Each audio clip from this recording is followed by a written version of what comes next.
오늘 은혜 받으실 하나님의 말씀은 이사야서 12장 1절에서 6절까지 말씀입니다. 그날에 내가 말하기를 여호와여 주께서 전에는 내게 노하셨사오나 이제는 주의 진노가 돌아섰고 또 주께서 나를 안위하시오니 내가 주께 감사하겠나이다 할 것이니라. 보라, 하나님은 나의 구원이시라.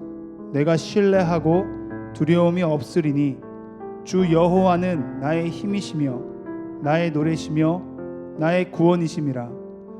그러므로 너희가 기쁨으로 구원의 우물들에서 물을 기르리로다. 그날에 너희가 또 말하기를 여호와께 감사하라. 그의 이름을 부르며 그의 행하심을 만국 중에 선포하며 그의 이름이 높다 하라. 여호와를 찬송할 것은 극히 아름다운 일을 하셨음이니 이를 온 땅이 알게 할지어다. 시온의 주민아 소리 높여 부르라. 이스라엘의 거룩하신 이가 너희 중에서 크심이니라 할 것이니라. 아멘. 할렐루야. 오늘도 하루를 허락하시고 우리에게 생명을 허락하신 그 하나님께 감사와 영광을 올려드립니다. 오늘 본문 말씀에서 이사야 12장 1절에서 6절 말씀인데요. 그 날에라는 단어가 두 번 나오죠. 1절과 4절에서 나옵니다. 구약 성경에 보면요, 특별히 선지서에 보면 선지자들이 그날에, 그때라는 단어를 많이 사용하는 것을 볼 수 있게 됩니다. 왜 이렇게 많이 사용하는 걸까요? 그리고 그날에라는 말은 언제를 말하는 것일까요? 그날에라는 것은 심판의 날을 말하는 겁니다. 그리고 그 날은 구원의 날을 또 이야기하고 있죠. 그럼 이렇게 그날에라는 말을 많이 쓰는 이유는 무엇일까요? 그만큼 중요하기 때문에 자주 사용하는 것이고요. 또 그날은 반드시 올 것이라는 것입니다. 확실히 그날은 이루어질 것이다 라는 말을 더욱 강조하기 위해서 여러 번 쓰는 것이 아닐까 싶습니다. 그런 그날을 누가 준비해야 할까요? 저와 여러분이 준비해야 될 줄 믿습니다. 하나님 우리를 부르셨고 그 부르심에 응답하는 사람에게는 구원의 날이 임할 것이고, 하나님의 부르심 앞에 응답하지 않는 사람들은 그날은 심판의 날이 될 것입니다. 저와 여러분이 피차 그 날에 준비된 자로 서 있으시게 되기를 소망합니다. 여러분, 그날이라고 하는 날은 모두가 기다리는 날입니다. 아이들은 그날을 기다리죠. 무엇을 기다립니까? 방학을 기다립니다. 홀리데이를 기다리죠. 시험 치는 날을 기다리진 않을 것입니다. 군대 간 청년들은 어떤 날을 기다릴까요? 그들에게 있어 그날은 제대하는 날이 그날일 것입니다. 훈련하는 그날이 아닐 거예요. 연인에게 있어서도 결혼하는 날이 그날이지 헤어지는 날이 그날이 되진 않을 것입니다. 임신한 여인에게 있어서도 그날은 출산하는, 사랑하는, 기다렸던 아이가 태어나는 그날이 그 임신한 여인에게 있어서는 그날이 되겠죠. 우리에겐 모두 그 날이 있습니다. 그런데 그 날이라고 하는 것이 앞으로 올 미래만을 이야기하는 것인가? 그게 아니라는 것입니다. 하나님의 놀라운 그날은 미래이기도 하지만 과거이기도 합니다. 이스라엘 백성에게 있어서 그날은 물론 예수 그리스도가 메시아로 오는 그날일 것입니다. 미래에 오실 예수님을 기다리는 그날일 수도 있지만, 그러나 또한 어느 날이 될 수 있냐면요, 출애굽도 그날이 될 수 있다는 것입니다. 지금 이스라엘 백성에게 있어서 출애굽은 과거의 일이었잖아요. 하나님이 우리를 구원하신 날, 내가 나를 구원할 수 없는 그 놀라운 환경 가운데서 하나님이 강한 손을 펴셔서 나를 구원하신 그 날도 그 날이라는 것입니다. 그러니 이 그날이라고 하는 것은 과거이기도 하고 미래이기도 하다는 것이죠. 아직 오지 않았지만 이미 왔어요. 이런 개념이 그날이라는 것입니다. 저와 여러분, 하나님이 택하시고 부르셔서 지금 이 자리에서 주님을 예배하고 찬양하는 것 아니겠습니까? 이미 그날은 왔습니다. 구원의 날이 우리에게 임했고 우리를 의롭다 칭하는 그 날이 우리에게 있었기 때문에 이 자리에 있는데, 그럼 거기서 끝인가요? 아니라는 것입니다. 다시 오실, 재림하실 그 예수님, 약속하신 예수님을 우리가 또 그날로 여기면서 기다리고 있다는 것이죠. 우리가 처음 주님 만났을 때 그날이 또 그날일 수 있다라고 이야기했는데, 거기서 끝난 것이 아니라는 것입니다. 우리에게는 계속 달려가야 할 경주가 있다라는 것이죠. 아직 다 이룬 것이 아니라고 사도 바울도 이야기하고 있잖아요. 우리에게는 그날이 있기 때문에 또 달려가는 것입니다. 그날을 바라보면서 가지만 동시에 이미 우리에겐 그날이 임했다라는 것이죠. 그래서 우리는 그날에 그때라는 단어가 나오면 두 가지 의미가 있다는 것을 기억해야 됩니다. 이미 그날은 왔다. 하나님이 우리를 부르셨다. 거기에 우리는 응답해야 된다. 그리고 그날은 또 올 것이다. 우리에게 하나님의 더 큰 부르심이 온전히 임할 날이 온다. 그날에 어떻게 우리가 응답해야 할 것인가? 라고 하면서 우리 스스로에게 던지는 질문의 날이기도 하다는 것이죠. 1절을 보면요, 복음에 대한 이야기가 나옵니다. 그래서 12장 1절이 성경 전체를 요약해주고 있는 말이라고 해도 과언이 아닌데요. 복음은 무엇인가 1절에서 잘 우리에게 설명해주고 있는 것을 볼 수가 있습니다. 1절 한번 보겠습니다. 그날에 내가 말하기를 여호와 주께서 전에는 내게 노하셨사오나 이제는 주의 진노가 돌아섰고 또 주께서 나를 안위하시오니 내가 주께 감사하겠나이다 할 것이니라. 아멘. 하나님께서 우리의 죄와 허물로 말미암아 우리를 향한 그 죄 때문에 진노하셨던 그 하나님께서 이제는 그 진노를 돌이키시고 그 돌이키심으로 말미암아 우리가 구원받을 수 있게 되었던 것, 그래서 우리가 하나님 앞에 감사한 것, 이것이 복음의 핵심인 줄 믿습니다. 복음의 내용은 하나님은 거룩한 분이시고 나는 미천한 죄인이다. 그렇게 죽을 수밖에 없었던 비참한 인생을 살아가고 있었던 존재인데, 그래서 하나님의 마음에 도저히 들 수도 없었고 하나님의 눈에 찰 수도 없는 그런 나였던 존재였는데, 그러한 나에게서 진노를 제하여 주시고 진노가 돌아서서 이제는 나를 안위하실 뿐만 아니라 나를 지키시고 나를 구원하시니 나는 감사를 드린다. 이것이 구원의 내용이고 이것이 복음의 내용인 것입니다. 그래서 우리가 오늘을 살아가면서 여러분 무엇을 감사하고 계십니까? 대부분 많은 사람들이 감사하는 내용들은요, 내가 뭔가를 했을 때 그것이 이루어졌을 때 감사를 합니다. 뭔가 내가 얻게 되면 감사하게 되고요, 내게 필요한 것이 생기면 감사하는 것이 대부분의 우리의 감사의 내용입니다. 그렇다면 그 모든 것들이 되지 않았을 때, 안 되면 어떻게 합니까? 되는 일이 없고 내게 유익이 되는 일이 없고 또 건강에 이상이 있으면 내가 감사하지 않을 경우가 너무 많아요. 원망과 불평할 때가 너무 많죠. 그런데 그것은 무엇을 모르는 것입니까? 복음을 잘 모르는 것입니다. 복음을 안다면 오늘 본문 말씀 이사야 12장 1절의 말씀을 우리가 알고 그것이 내 삶 속에서 하나님의 부르심으로 인정한다면 당연히 응답할 수 있는 것이죠. 어떻게 응답을 해요? 감사와 찬양으로 응답할 수 있다는 것입니다. 내가 주님께 감사하겠나이다 하게 된다는 것이죠. 이것이 된다는 것입니다. 그런데 우리는 대부분 안 되면 안 감사하고, 안 생기면 안 감사하고, 안 나으면 안 감사하고, 하던 일을 실패하거나 나의 계획들이 틀어지게 되면 감사하지 않게 된다는 것입니다. 진짜 감사는요, 다른 어떤 것이 아니라 구원이 우리의 감사의 내용이 될 줄 믿습니다. 하나님의 진노가 돌아섰기 때문에, 그리고 감사한 것이고, 그분이 나를 안위하시고 계시기 때문에, 지켜주시고 계시기 때문에 감사한 것이고, 그분이 나의 삶의 주인이 되어 주셨기 때문에 감사하다는 것이죠. 그렇게 감사할 수 있는 사람은요, 어떠한 상황에도 감사할 수 있는 것이에요. 내가 가난해도 감사할 수 있는 것이고요, 부해도 감사할 수 있고, 아파도 감사하고 건강해도 감사할 수 있다는 것입니다. 내가 하는 일이 잘 안 돼요? 그때도 감사가 된다는 거예요. 내가 하는 일이 잘 돼도 감사할 수 있는 것이고요.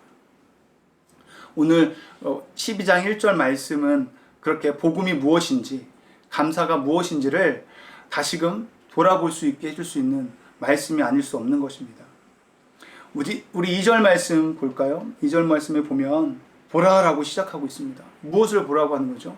이 보라라는 말은 주의를 집중시키기 위해서 하는 말이에요. 여기 좀 보십시오. 그러면서 이 이사야가 어떻게 말씀하고 있어요? 하나님은 나의 구원이십니다. 내가 신뢰하고 두려움이 없다라고 말씀하고 있는 거예요. 확신에 찬 말로 나를 주목하게 하고 하는 말이 이것이라는 것입니다. 복음을 선포하고 있고 하나님에 대해서 지금 선포하고 이야기하고 있는 거예요. 하나님은 나의 구원이시다라고 말하면서 두려움이 없다라고 말하고 있잖아요. 두려움이 없다라는 것은 얼마나 굉장한 것인지 모릅니다. 이 세상에 많은 인생을 살아가는 사람들이, 저를 포함해서 많은 사람들이 두려움이 없는 사람이 있을까요? 사람 때문에 두려운 사람이 있을 것이고요. 돈 때문에 두려워할 사람이 있을 것입니다. 건강 때문에 두려운 사람이 있을 거예요. 어떤 사람은 돈은 있는데 돈 때문에 두려워하지 않을지 몰라도 건강이 안 좋은 사람은 건강 때문에 두려워한다는 거죠. 결국은 두려워하지 않는 사람은 하나도 없다라는 것입니다. 두려워하는 것이 하나라도 없는 사람은 없어요. 그런데 두려움이 없다는 것입니다. 왜요? 하나님이 나의 구원이 되시기 때문에. 그분이 나의 힘이시요, 나의 방패시고, 나의 산성이시다, 나의 소망이 되시다라고 이 믿음을 붙들고 있는 사람은요, 이렇게 고백하고 선포하는 사람에게 있어서는 두려움이 없다라는 거예요. 사방이 나를 우겨싸 할지라도, 내가 우겨쌈을 당할지라도 만군의 여호와 하나님으로 말미암아 그 구원의 하나님이 계시기 때문에, 그가 나와 함께 하시기 때문에 나는 두렵지 않다라고 하는 이 고백이 선포되어질 수 있다는 것입니다. 그래서 예수님을 믿으면 세상이 부럽지가 않는 것입니다. 예수님을 믿으면 두렵지가 않고요.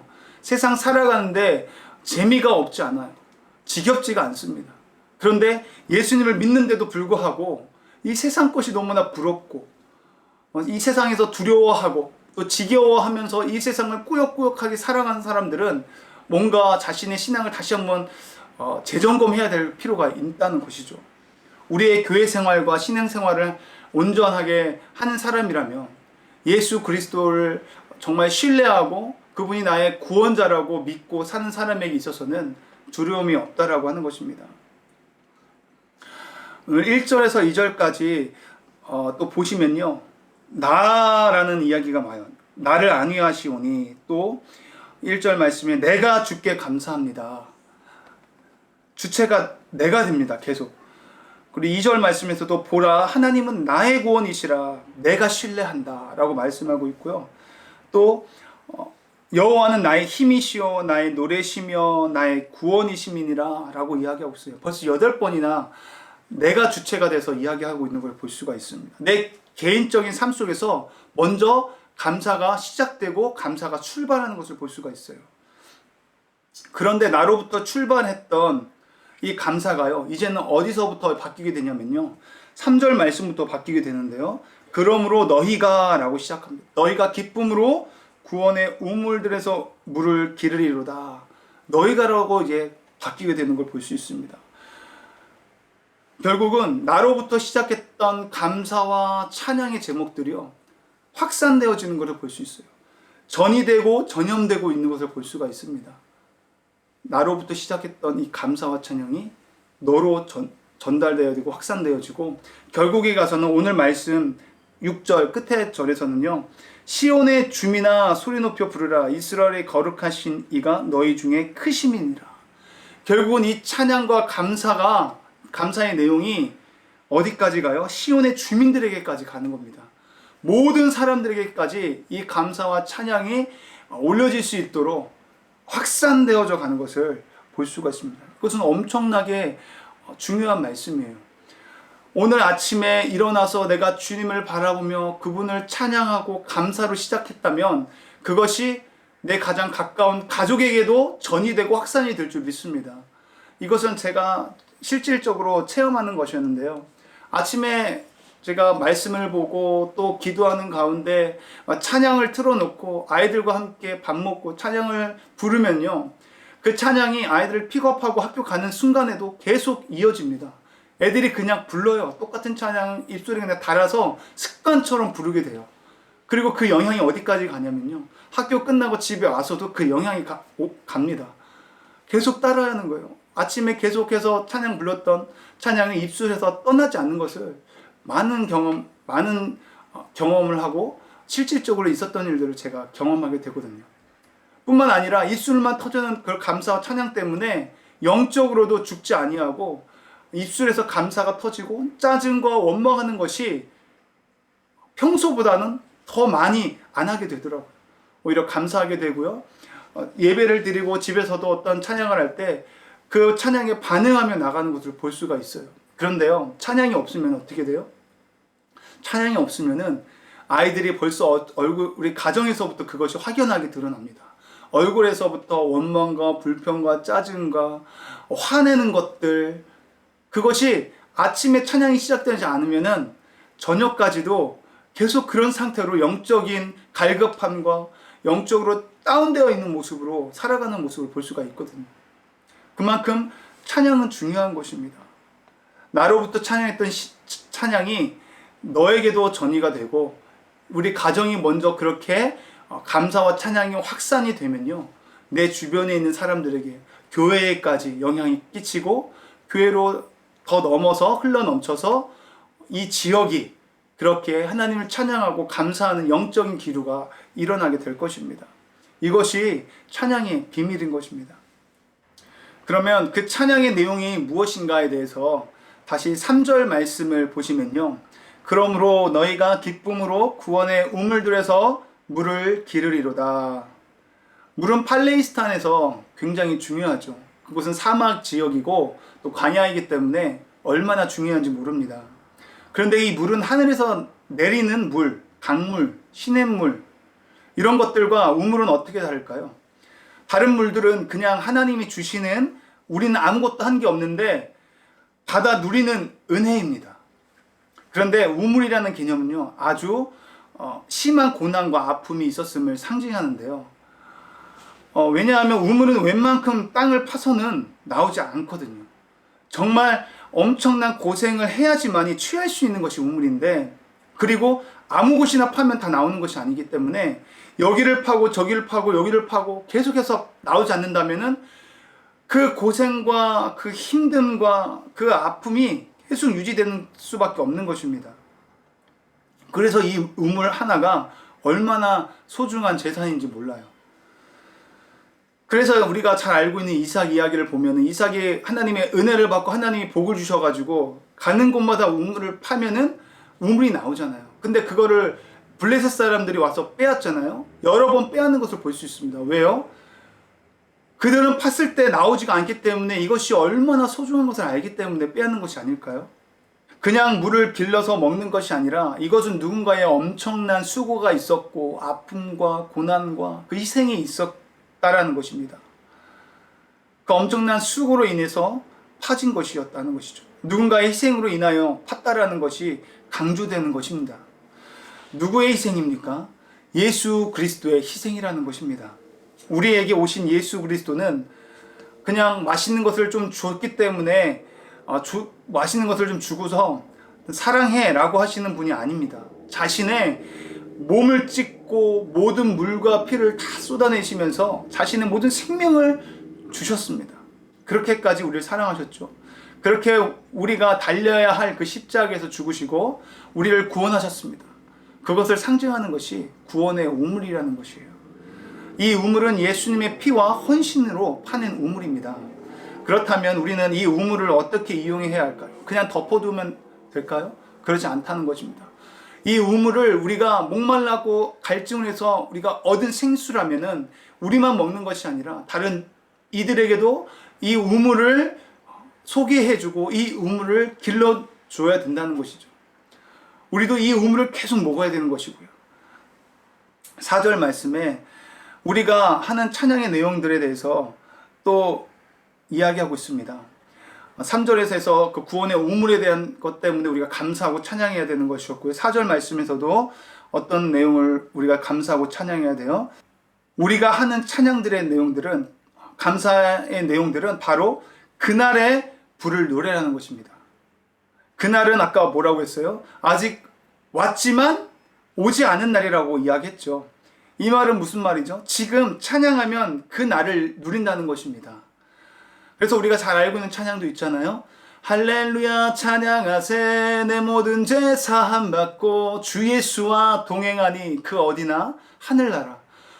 우리가 주 예수님과 동행하면은 그곳이 곧 하늘나라라는 것입니다. 그 날이 될 수 있다는 것입니다. 구원의 날이 될 수 있다는 것이에요. 그분을 찬양하는 그 순간이, 그분과 동행하는 그 순간이 우리에게는 하늘나라, 그 날이 될 수 있다는 것입니다. 오지 않은 그날을 누리는 방법이 바로 찬양을 하는 것이라는 거죠. 지금 우리가 찬양하는 그 순간에 하나님이 우리 가운데 오셔서 임재하시고 찬양 가운데 계시는 주님께서 우리에게 놀라운 일을, 새 일을 행할 것이라는 것입니다. 찬양은 고백입니다. 알지 못하는 찬양일지라도 우리가 그 찬양의 가사를 생각하면서 믿음으로 선포하는 것이 중요해요. 때로는 우리가 알지 못하는 찬양이라고 해서 왜 알지는 못하는 찬양을 할까라고 기분 나빠할 때가 종종 있습니다. 저도 예전에 좀 그랬던 적이 있었거든요. 근데 그것이 아니라 내가 알지 못하는 찬양이라 할지라도 찬양은 세대를 구분하지 않습니다. 찬양을 통해서 하나님께 가사로 하나님께 선포하고 믿음으로 고백할 때에 하나님께서 그 찬양 중에 임하시고, 그렇게 우리가 찬양하며 나갈 때 우리 안에 있는 모든 악한 것들은 다 빠져나가고 하나님의 가장 좋은 것들, 선한 것들이 우리 안에 차고 넘치게 되는 역사가 일어나게 될 것입니다. 그만큼 우리가 고백하는 것이 중요하다는 것이죠. 감사와 찬양과 함께 하나님 앞에 선포하고 그렇게 고백할 수 있는 오늘 하루가 될 수 있기를 간절히 소망합니다. 5절 말씀에 보면요, 이런 말이 나옵니다. 여호와를 찬송할 것은 극히 아름다운 일을 하셨음이니. 여기서 아름다운 일을 하셨다고 하는데, 이 아름다운 일을 원문을 보면요, 영광스러운 일이라고 번역할 수가 있습니다. 하나님이 하시는 일은 아름다운 일이며 영화롭고 영광스러운 일이라는 것입니다. 요한복음 6장 29절 말씀을 보면요, 예수께서 대답하여 가라사대 하나님의 보내신 자를 믿는 것이 하나님의 일이니라 하시니, 예수님께서 하나님의 일에 대한 정의를 내리셨어요. 그게 뭐예요? 하나님께서 보내신 자를 믿는 것입니다. 예수 그리스도를 믿는 것이, 그 복음을 우리가 믿는 것이 하나님의 일이라는 거예요. 결국은 우리가 하나님 행하신 일들에서 선포하고 그 복음의 내용을 전하는 것이 하나님의 일이라는 것입니다. 이 복음을 우리끼리만 아는 것이 아니라 온 땅에 알게 해야 한다는 것입니다. 어떻게 해요? 찬양을 통해서. 찬양은 고백이라고 말했죠. 선포라고 말했습니다. 하나님이 나에게 행하신 일들에 관한 일들을 고백하는 것이 찬양입니다. 결국 이 감사와 찬양은 복음을 전하는 행위가 될 수 있다는 것입니다. 그렇기 때문에 우리의 삶이 찬양이 되어야 되고 노래가 되어야 되는 것입니다. 그래서 우리가 잘 알고 있는 사람을 살리는 노래 가사 중에서도 내 노래가 상한 영혼을 일으켜 다시 살게 하는 노래가 되길, 나의 노래가, 나의 찬양이 상한 영혼을 살릴 수 있는 노래가 되어야 된다는 고백이 있잖아요. 또 우리가 잘 알고 있는 찬송가 중에 이것이 나의 간증이요 이것이 나의 찬송일세, 나 사는 동안 끊임없이 구주를 찬송하리로다. 마지막 6절에서는 이러한 찬양이 모두에게 확산되어지는 것을 볼 수 있었습니다. 이 찬양은 나로부터 시작되지만 너희에게로 옮겨지게 되고 그의 이름을 높이다가 우리 모두가 다 찬양을 하게 된다는 것이죠. 마치 내가 나로부터 시작했지만 이 불길이 나만 있는 것이 아니라 이 불길이 옆에 있는 것까지 태우게 되고, 마치 성령의 바람이 막 불어가지고 이 불길이 확산되어지는 것처럼 우리 가정에서 내가 먼저 주님 앞에 엎드려서 찬양하게 되면요, 감사와 찬양이 넘치게 되면요, 그로 말미암아 하나님의 임재가 있게 되고 하나님의 영광과 나라가 임하였어서 옆에 있는 사람에게까지도 영향이 끼치게 되고, 그래서 가정이 부흥하게 되는 것이고요. 결국은 이 성령의 불길이, 이 부흥이 교회까지도 확산되어지고 이렇게 옮겨지는 것을 볼 수 있을 것입니다. 우리 골드코스트 순복음교회가 그렇게 영적으로 부흥케 되는 역사가 볼 수 있는 놀라운 경험을 할 수 있기를 간절히 축복합니다.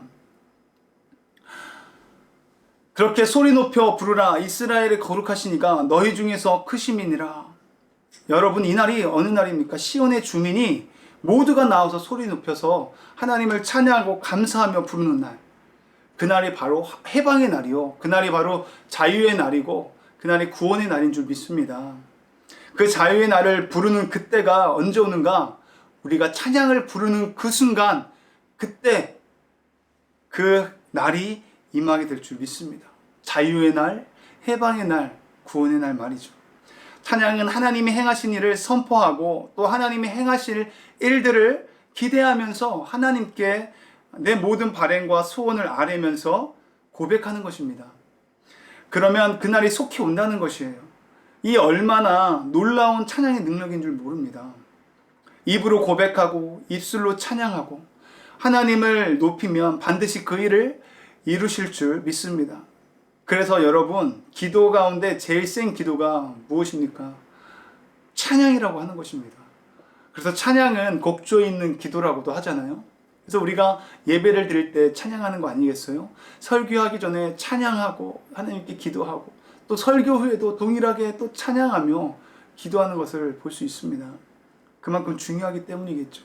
오늘 하루 저와 여러분 그 입술에서 우리에게 아름다운 일을 행하신, 그리고 새 일을 행하실 주의 이름만을 높이는 찬양과 감사가 우리 입술에서 끊이지 않는 오늘 하루가 될 수 있기를 간절히 축복합니다. 기도하시겠습니다. 하나님 아버지, 감사합니다.